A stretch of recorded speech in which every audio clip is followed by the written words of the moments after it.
That was the last kick of the game, which ended 1-0.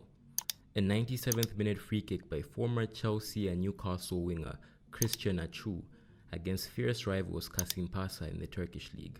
Christian was sleeping on the 9th floor of an apartment block when the devastating earthquake in Turkey and Syria hit. The Ghanaian was pulled from the wreckage of an 11-story building by search teams on February 18th. The building which he was staying in was marketed as an earthquake-proof piece of paradise and was charging a price reflective of such a title. The property developer was detained at the airport over a week ago as he tried to flee the country. Over 240 property developers are being investigated as a lot of these buildings are not structurally sound. Christian Atsu's agent Nana Sechere confirmed his death in a tweet he posted. "It is with the heaviest of hearts that I have to announce to all well-wishers that sadly Christian Atsu's body was recovered this morning. My deepest condolences go to his family and loved ones. I would like to take this opportunity to thank everyone for their prayers and support." We are going to try and build up the last 24 hours of Christian Atsu's life from various reports on February 6th and 7th.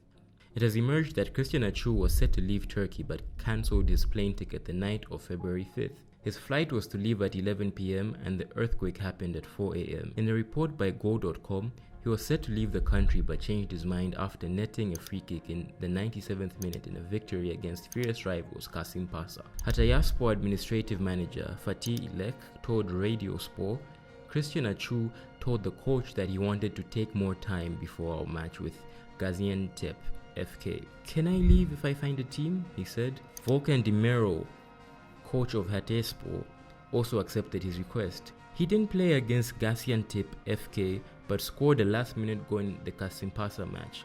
Actually, he was going abroad to visit his family, but when he played well and scored, he cancelled his ticket. The earthquake happened on his happiest day. He had a flight at 11 p.m., cancelled the ticket. There was an earthquake at 4 a.m. Absolute tragedy. The former Chelsea, Newcastle United, Everton and Bournemouth player was initially understood to have been pulled out alive from the rubble, although those reports have since been proven to be incorrect. "The last I heard from him was at midnight on Sunday," Sechere, who's in London, said.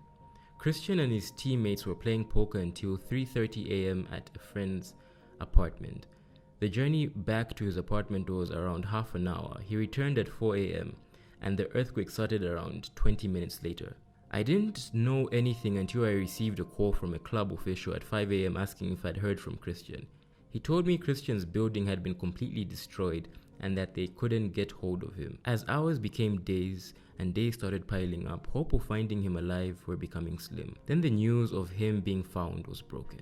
The body of footballer Christian Atsu, who died after an earthquake hit Turkey 2 weeks ago, has been returned to his native Ghana. The flight landed in Accra late on Sunday and his coffin was carried away by members of Ghana's armed forces. Speaking at Kotoka Airport in the capital Accra, Ghana's Vice President Mahamudu Bawumia said, "We hoped against hope every day that passed. We prayed and prayed, but alas, when he was found, he was no more." Mr. Bawumia added to the late footballer was much loved and would be sorely missed. "It's a painful loss, a very painful one." He promised Atsu would be given a befitting burial. Over 44,000 people are confirmed to have lost their lives across southeastern Turkey and northern Syria. The footballer's remains were accompanied from Turkey by his family and Ghana's ambassador to Turkey, Francisca Ashete Odantan, Ghana's foreign ministry said. Tributes have poured in for the late player.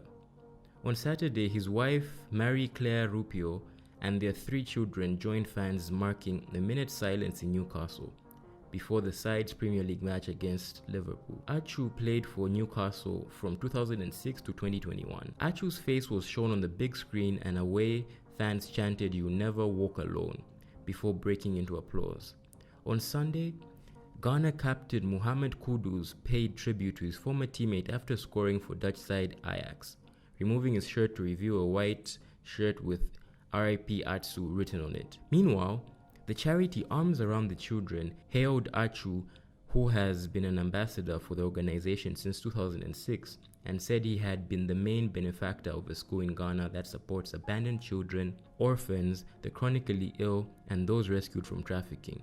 Atsu, they said, was a young boy from poverty in Ghana who followed his dreams and used his talents and platform to help others.